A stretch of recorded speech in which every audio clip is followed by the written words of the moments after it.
Nous sommes de retour avec nos invités Credo et David. Nous allons parler de la Côte d'Ivoire. Gbagbo, de retour, effervescence et émotion à Abidjan. Après 10 ans d'absence dans son pays, l'ancien président Laurent Gbagbo a foulé le sol de son pays, la Côte d'Ivoire, ce 17 juin 2021. La joie était on ne peut plus exprimable. D'abord à Bruxelles lors de son départ, on va écouter Maître Abiba Touré qui est son avocat et Serge Kassi, un de ses fervents partisans. Il est comme un homme qui a été privé pendant près de 10 années de rentrer chez lui et qui retrouve la liberté de pouvoir enfin rentrer dans son pays et retrouver les siens. Donc il est dans un état d'esprit, il est content, enthousiaste à l'idée de pouvoir retourner chez lui et il espère, en tout cas il veut jouer sa partition pour essayer de réconcilier les Ivoiriens. Ça lui semble nécessaire. Parce que ça fait 10 ans que nous sommes en exil ici, ça fait 10 ans que nous sommes aux côtés du président Laurent Gbagbo, depuis qu'il est là. Et l'occasion nous est donnée de savoir qu'il part à Abidjan. On ne pourra pas rater cette occasion-là parce que pour nous, il était important qu'on soit là pour lui dire au revoir. Il n'y a pas que Serge Kassi, il y a également Gadi Seli qu'on a vu derrière, ancien footballeur. David, finalement, Laurent Gbagbo est arrivé dans son pays. Il fallait voir la joie. Je ne sais pas si vous avez suivi les images de l'arrivée de l'ancien président Laurent Gbagbo. Oui, comme tout journaliste. Ouais. C'était l'image de la journée. Ouais. Les vidéos qui ont circulé sur les réseaux sociaux, c'était émouvant. Il y avait beaucoup d'émotions, en tout cas beaucoup de joie. Cette joie a commencé depuis l'annonce par l'ancien président ivoirien de la date de son retour en Côte d'Ivoire. Et ses partisans et ses militants, les militants du FPI et ses sympathisants se préparaient pour l'accueillir dignement avec le rang de président d'une formation politique qui a été au pouvoir pendant 10 années en Côte d'Ivoire. Également ancien président de la République. Gbagbo, c'est toute une histoire, c'est toute une légende. Et les Ivoiriens ont réussi véritablement à lui démontrer la ferveur dans laquelle ils étaient lorsqu'ils s'étaient présentés ce matin au guichet de la compagnie belge pour prendre place dans l'avion. Et cela s'est matérialisé également d'autre côté, parce que c'est une partie de l'Afrique qui s'est retrouvée dans ce retour de Laurent Gbagbo, puisque beaucoup d'Africains ne croyaient pas en cette condamnation. Beaucoup d'Africains ne croyaient pas en cette peine qui a failli le faire disparaître de la scène politique ivoirienne et africaine. Son retour a été la plus belle annonce depuis un peu plus de 10 ans que Ouattara était arrivé au pouvoir. Et cette annonce a véritablement réuni tous les paramètres qui ont participé à lui réserver un accueil digne d'un fils ivoirien qui est de retour après 10 années passées à l'extérieur, après 10 années passées en exil et après 10 années passées dans des procès dans lesquels il s'en est véritablement sorti et pour lesquels aujourd'hui ces milliers d'Ivoiriens se retrouvent. C'est un homme qui est arrivé, qui est de retour parmi les siens. Il est revenu à Abidjan, un homme de paix, un homme de réconciliation, et son arrivée va véritablement faire décanter la situation politique, restée très tendue depuis très longtemps. Et ça permettra également la fusion de toutes les colères, de toutes les joies, de toutes les peines qui ont été ressenties depuis très longtemps. Gbagbo, de retour à Abidjan aujourd'hui, c'était l'image de la journée, c'était la véritable vision d'un panafricaniste qui a accepté de subir pendant une décennie le procès pour lequel il a été condamné. Et aujourd'hui, son retour s'est transformé pour beaucoup de ses militants en un retour du Messie, celui qui est très attendu, peut-être par les chrétiens, le retour de Jésus sur terre. Retour de Jésus sur terre, peut-être manifesté également par ses partisans, notamment du Front populaire ivoirien. C'est toute tendance qui est sortie, pas seulement les gars. Il y a aussi le Front populaire, tendance à Nguessa. Vous avez également suivi les images, Credo Titi? Oui, non, je crois que c'est des images qu'on ne devrait pas laisser passer. Donc, il faut vivre. Parce que dès l'annonce du retour de M. Laurent Gbagbo, donc, c'est l'effervescence a commencé ce jour où son billet d'avion a été même publié. Donc, le peuple ivoirien, ou bien, disons, les partisans de M. Laurent Gbagbo étaient requinqués, et également panafricaniste qu'il est, donc sur le continent. Le sujet Laurent Gbagbo a refait surface dans les débats, mais pas avec cette crainte comme on l'avait eu lorsque les procès se tenaient du côté de la CPI. Donc on parlait de Gbagbo et tout le monde spéculait sur sa contribution à la vraie réconciliation de la Côte d'Ivoire, du peuple ivoirien. Donc, et vous verrez également que depuis qu'il a été relaxé totalement par la CPI, M. Laurent Gbagbo s'est comporté en sage. Donc, il n'a pas fait de déclaration, disons, incendiaire, mais sa parole était tellement souhaitée que, à un certain moment, on avait comme l'impression qu'il sevrait ses militants, qu'il sevrait ses frères panafricanistes. Mais aujourd'hui, depuis l'aéroport de Bruxelles jusqu'à l'aéroport Félix Houphouët-Boigny d'Abidjan, donc il faut dire, c'était l'émotion. L'émotion était vive. Donc l'émotion était vive de revoir ce monsieur qui était parti dans des conditions assez, disons, assez tristes, des conditions assez humiliantes pour un ancien chef d'État qui réclamait toujours sa victoire dans une élection. Donc là, il faut le dire, il y avait l'effervescence. Ça s'est remarqué dans la mobilisation qu'il y a eu de ces militants et puis de ces partisans qui sont partis, qui ont tenté d'assiéger l'aéroport d'Abidjan, mais qui, par des comportements aussi, ont milité en faveur des forces de sécurité qui avaient l'obligation de faire le maintien d'ordre également, parce que ça allait dans tous les sens selon les informations. Mais tout compte fait, le fait même que l'État ou bien le pouvoir en place en Côte d'Ivoire ait accepté jusqu'à ouvrir le pavillon présidentiel pour M. Laurent Gbagbo, je crois que c'est déjà un signal assez fort pour la concrétisation de la vraie réconciliation dont le peuple ivoirien a besoin. Mais cette réconciliation, David, on va en parler, et surtout après le journal, puisque Soro Guillaume, qui est condamné à perpétuité, l'a également dit que ce retour va véritablement contribuer à la paix dans ce pays. On a vu, comme Credo l'a dit tout à l'heure, les forces de l'ordre également ont fait leur job aujourd'hui à Abidjan. Bon, ça dépend de quel côté vous vous situez. Pour les deux côtés, en fait. Voilà, pour les militants de Laurent Gbagbo, ils n'ont pas fait leur job. Ils étaient, pour beaucoup de ces militants, ils étaient positionnés pour justement empêcher ou tenter d'empêcher la mobilisation populaire qui devrait suivre l'arrivée et l'accueil que ces militants réservaient. Ça, c'est la version des pro-Gbagbo et c'est normal. Voilà. C'est bien, on parle de maintien d'ordre. Oui, mais je pense quand même que à partir du moment où le gouvernement ivoirien a donné son accord pour le retour de Laurent Gbagbo, ce même gouvernement ivoirien devrait prendre toutes les dispositions pour éviter les grabuges, les violences qui ont été perpétrées contre certains militants.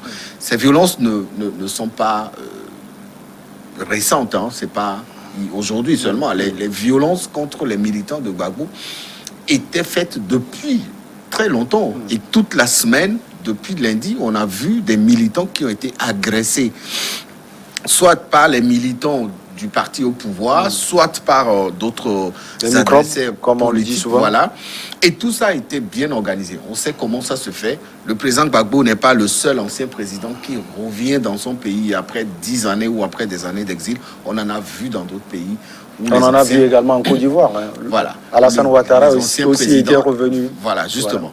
Voilà. Et me référant à ce que vous dites, Alassane Ouattara, on a vu tous comment ça s'est passé. Et lui encore, que Bédié refusait son retour. Mais au dernier moment, le gouvernement Bédié avait accepté qu'il rentre. Et son retour ne s'était pas passé simplement comme le retour d'un Ivoirien lambda. Ouais. Ça s'est passé comme nous l'avions vécu, comme les Ivoiriens l'avaient vécu. C'était une foule impossible qui était partie l'accueillir. Et on a vu comment ça s'est fait. Alors, pourquoi il s'est posé ce problème aujourd'hui quand on parle de maintien de l'ordre? Je veux bien comprendre, mais je pense quand même que ce maintien de l'ordre a été un tout petit peu exagéré, où on s'est retrouvé avec des blessés, avec des gens qui ont été passé à tabac. Et cette violence avait été perpétrée depuis le début de la semaine, où des militants, comme je le disais tout à l'heure, du FPI ont été proprement passés à tabac par ou la police, ou la gendarmerie, ou alors les militants des autres formations politiques. Certains doigtaient même des militants du RHDP dans ces violences-là. Somme toute, il y a eu des violences. Gbagbo est arrivé, il est sorti, il a reçu l'accueil chaleureux que lui réservaient ses militants. À l'heure où nous parlons, il serait en train peut-être de suivre l'itinéraire qui a été défini, qui va l'amener de l'aéroport, si on est certains quartiers. On attend également un discours, voilà, 10 minutes à peu près. Avant d'arriver chez lui. Cela ne complète pas la joie qui était celle des Ivoiriens de voir revenir Laurent Gbagbo. Ces violences auraient pu être évitées, puisqu'elles étaient pour beaucoup d'Ivoiriens gratuites et sans raison fixe.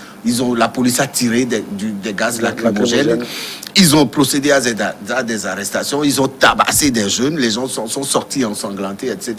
Mais ça n'a pas démotivé la forte mobilisation qui a été constatée cet après-midi à Abidjan pour justement accueillir le président Gbagbo au retour de Bruxelles. Credo, dans le contexte Covid-19, quand on voit également les mobilisations tous azimuts des membres du Front populaire ivoirien, c'est vrai que la police a fait son travail. Peut-être que c'est exagéré comme David l'a dit, mais la police ne pouvait pas rester quand même et regarder ces manifestants du Front populaire ivoirien. Oui, moi je crois qu'on ferait mieux d'avoir des réserves et ne pas aller vite dans la condamnation des forces de sécurité et de maintien d'ordre. Parce qu'on connaît aussi le Front populaire ivoirien. Parce qu'on connaît pas seulement le Front populaire, mais la jeunesse, les Ivoiriens.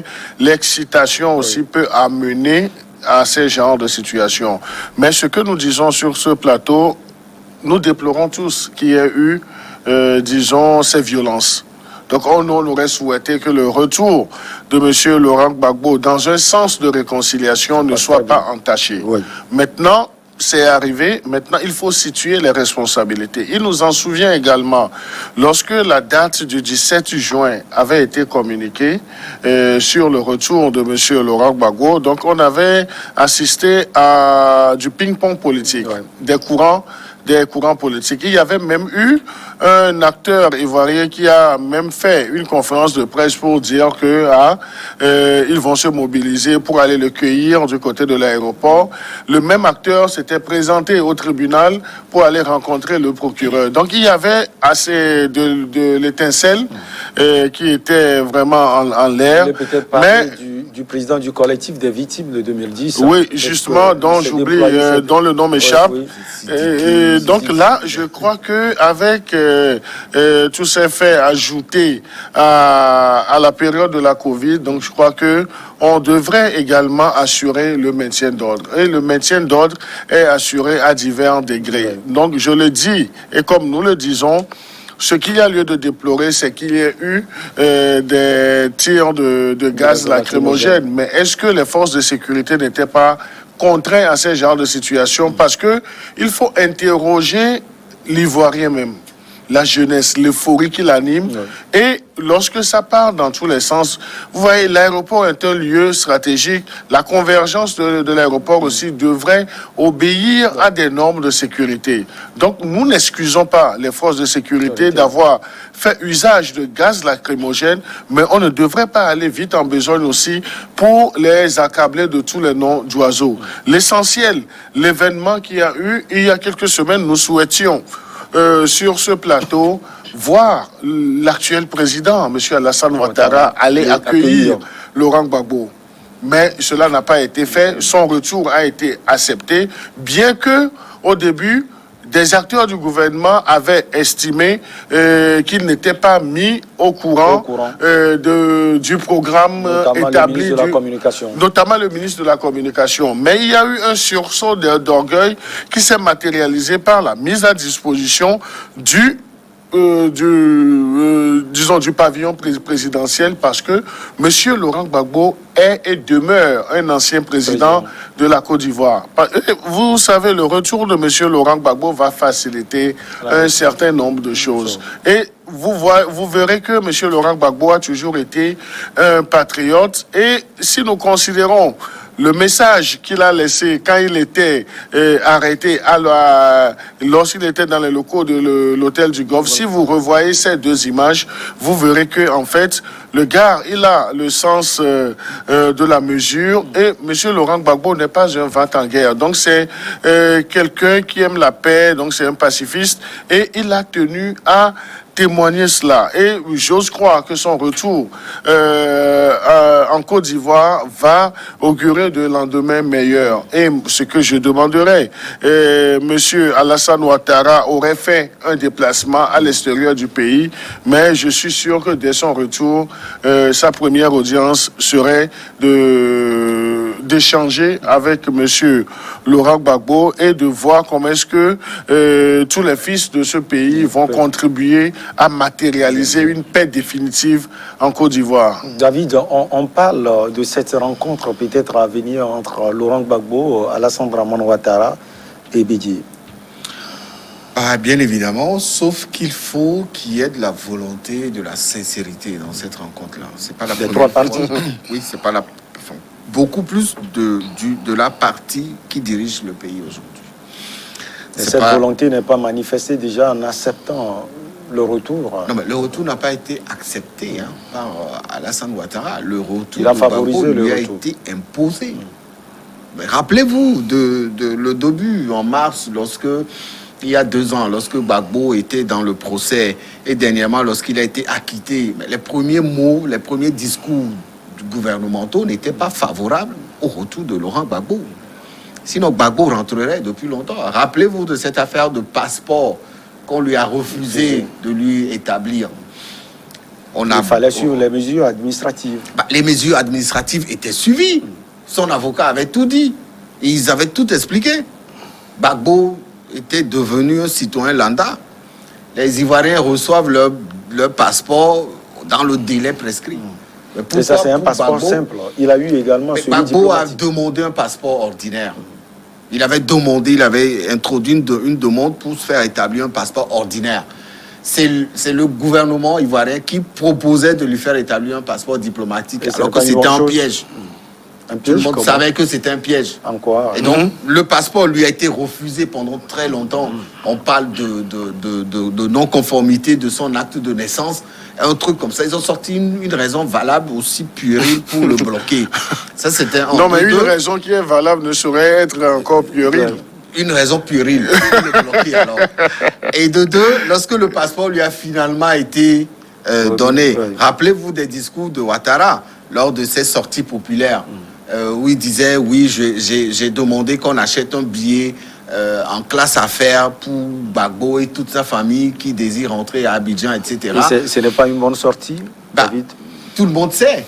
Et Gbagbo ne devait pas rentrer le 17, il devait rentrer plus tôt, depuis très longtemps. C'est pas le retour le président Ouattara a dit c'est après le procès, il peut rentrer dans son pays. Mais Gbagbo était libéré quand? En mars 2021. Mars, avril, mai, juin, ça fait 4 mois. Il fallait les discussions également. Gbagbo n'est pas.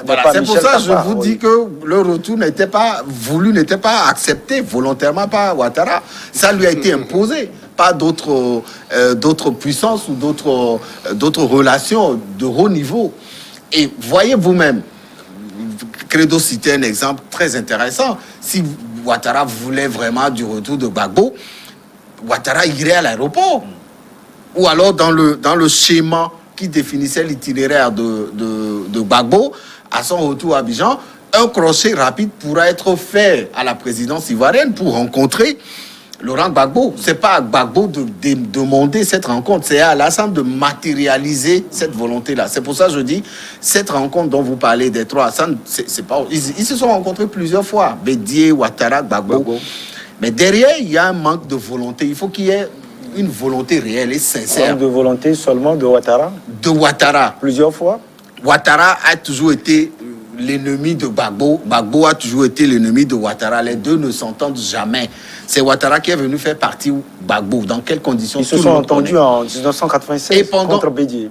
96, avant que Gbagbo n'arrive au pouvoir. Ouais. Et pendant toute la décennie du procès, vous avez vu la mobilisation du gouvernement ivoirien pour enfoncer Gbagbo avec l'envoi des témoins à la CPI pour dire des mensonges, etc. C'est politique. Aujourd'hui que l'homme est sorti de ce procès-là, et dire que à son retour à Abidjan, il faut qu'il rencontre Ouattara, etc. Mais Gbagbo a toujours voulu rencontrer Ouattara. C'est Ouattara qui n'a jamais voulu. La preuve, Gbagbo a accepté de rencontrer Soro. Il a accepté de rencontrer le jeune là, Blé Goudé. Il a accepté de rencontrer d'autres hommes politiques, sauf Ouattara. Et Gbagbo, en tant qu'aujourd'hui ancien président, ne peut pas imposer une audience à Ouattara. C'est à Ouattara de venir vers Gbagbo. Et les Ivoiriens pourront comprendre que Ouattara est ouvert et sincère dans le processus de réconciliation. Credo, moi j'ai entendu que Gbagbo n'a pas voulu rencontrer Soro Guillaume. Ce dernier a essayé à maintes reprises en Europe. Oui, et je crois que M. Soro Guillaume avait même envoyé des émissaires. Voilà. Et les émissaires n'ont pas pu arranger un rendez-vous avec M. Laurent Gbagbo, parce que si l'ancien président Laurent Gbagbo s'était retrouvé du côté de la CPI, Monsieur Guillaume Soro avait joué un rôle. Disons-nous la vérité, il avait joué un mauvais rôle. Parce qu'en ce moment, il était en odeur de sainteté avec Alassane Ouattara. Donc il avait vite fait ses calculs politiques et il avait sacrifié celui qui l'avait pris lorsqu'il constituait cette pépinière pour la Côte d'Ivoire politique. Mais si vous permettez, Michel, je voudrais revenir sur un aspect et nuancer des propos de mon cher ami David lorsqu'il parlait d'une certaine imposition qui aurait été faite. Non. Connaissant Alassane Ouattara, s'il n'avait pas voulu du retour de M. Laurent Gbagbo, il n'aurait pas accepté, même qu'il y ait des discussions préalables. Et lorsqu'il y a même vice de procédure ou bien vice de forme, il aurait saisi des arguments de cette situation pour dire... Ces discussions ont commencé depuis... Ces discussions ont commencé avec Ahmed Bakayoko. Et ce n'était pas fortuit également de confier le ministère de la Réconciliation à Kakabe, parce que Kakabe aussi faisait le pont entre les deux personnages politiques. Donc là, moi je pense qu'il y a une certaine volonté de la part du pouvoir de permettre le retour de M. Laurent Gbagbo, et cela s'est concrétisé. Maintenant, si on me parle d'un degré d'implication, donc ça c'est discutable. Oui. Et vous savez, donc M. Laurent Gbagbo est revenu en Côte d'Ivoire, bien qu'il pesait sur lui une condamnation de 20 ans. De 20 ans. Dans l'affaire de la BCEAO. Oui, bien sûr. Donc, si réellement M. Alassane Ouattara ne voulait pas de ce retour, mais il avait des arguments à faire valoir pour dire que il y a cette condamnation, essayons, de voir. Mais il l'a pas fait, parce qu'à un certain moment, Alassane Ouattara aussi avait besoin du retour de Laurent Gbagbo pour pacifier le pays, parce qu'il sait ce n'est pas, donc on ne peut pas tabler que le monsieur n'aurait plus des ambitions présidentielles. Mais un Laurent Gbagbo aujourd'hui en Côte d'Ivoire devient un monument qu'on doit utiliser pour la réconciliation de tous les fils et filles de ce pays. Aussi bien entre le camp au pouvoir aujourd'hui et l'opposition aussi qui est déchiquetée. Ouais. Parce que les querelles entre les opposants ivoiriens n'ont pas aidé également le développement politique de la Côte d'Ivoire. Donc là, je voudrais tout simplement nuancer pour dire il y a une part de volonté de la part du pouvoir de monsieur Alassane Ouattara, et la manifestation même de la mise à disposition de ce salon présidentiel, c'est déjà un pas. On aurait souhaité, je dis bien on aurait souhaité que monsieur Alassane Ouattara se déplace pour aller du côté de l'aéroport Félix Houphouët-Boigny. Mais selon les informations, il aurait fait un déplacement. Donc c'est des excuses, même si on pense que c'est des excuses toutes trouvées. Mais le fait même de permettre à monsieur Laurent Gbagbo de revenir, donc prenons les choses dans un sens positif. Maintenant, monsieur Laurent Gbagbo et Alassane Ouattara, ils trouveront les canaux pour essayer d'échanger. Oui. Donc je ne parle pas déjà de discussion entre les deux hommes. Ils vont se faire les civilités et chacun va voir comment est-ce qu'il peut mettre de l'eau dans son vin pour que les choses se passent normalement. Et vous verrez également, j'espère qu'on aura le temps de revenir sur la position, la récupération que veut faire M. Guillaume Soro du retour de M. Laurent Gbagbo pour se sortir d'affaires. Donc ça aussi, c'est un autre pan. Mais on ne doit pas jeter de l'anathème sur le pouvoir de M. Alassane Ouattara. Ils ont montré leur bonne foi. Et vous savez, si le gouvernement ivoirien a fait cette sortie par rapport à la date, c'est parce qu'il y avait eu des discussions préalables. Et au cours de cette discussion, aucune date n'avait été avancée. Et selon le porte-parole du gouvernement ivoirien, ils ont appris, comme nous tous, sur les réseaux sociaux, que c'est le 17 qu'il arrivait. Pour un ancien chef d'État, comme ils ont été à la table, de discussion, la bienséance voudrait qu'ils informent et quitte à faire le point après d'une certaine réticence ou bien d'une certaine résistance de la part de ce pouvoir. Mais aujourd'hui, nous n'allons pas tergiverser sur certains aspects. L'essentiel, M. Laurent Gbagbo, est de retour. L'euphorie, disons, l'émotion, l'effervescence, l'enthousiasme, donc cela traduit, disons, un réel besoin de réconciliation de ce pays. Et je vois M. Laurent Gbagbo y jouer un très grand rôle. Vous avez parlé de récupération de Soro Guillaume et il y a également la récupération politique de Bédié. On se souvient en 2011, c'est Oussou Joanot, le ministre de la Justice, qui était du PDCI, qui a scellé finalement le sort du président Laurent Gbagbo et qui l'a envoyé donc à la Cour pénale internationale. Oui, si vous permettez, avant de répondre, je vais rebondir rapidement sur un aspect développé un peu, pour moi, avec maladresse, par mon cher ami Credo tout à l'heure, quand il parlait du procès de la BCEAO. Mais tout le monde sait la finalité de ce procès. Dès que Gbagbo a été acquitté de la CPI, on sort tout de suite le procès de la BCEAO. Non, mais qui a sorti le procès de la CEDEAO? Non, le procès de la BCEAO, David, si vous le permettez, ce n'est pas le pouvoir qui l'a brandi. Qui l'a brandi? Voilà. Ce n'est pas le pouvoir qui l'a brandi, donc c'est la justice. Mais la justice. Non. Nous ne pouvons pas affirmer. Nous ne pouvons pas affirmer sur ce plateau que la justice ivoirienne est inféodée au système politique et qui gouverne le pays. Non. N'allons pas dans des affirmations gratuites sur ce plateau. Africains. C'est également dans les pays africains comme également. Dans quel pays au monde me diriez-vous que la justice elle est indépendante? Même aux États-Unis, la justice américaine, elle est sous contrôle. Mais on ne libère pas du gouvernement. On ne libère pas une justice de la sorte. Si cette justice se retourne contre vous, contre votre gouvernement, qu'est-ce que vous allez en dire? À Abidjan, tout le monde le sait. Ce n'est pas moi qui le sais. Chaque président qui est venu, Gbagbo avait eu sa justice. Ouattara a eu sa justice. Donc finalement, vous revenez sur... La preuve, non. Mais je vous dis que chaque président a sa justice sous ses bottes. Aucun président africain, en tout cas dans les pays francophones, en tout cas, David, on va y revenir. On va parler longuement de la Côte d'Ivoire, ne vous inquiétez pas. On va marquer juste une petite pause, le journal, et on revient.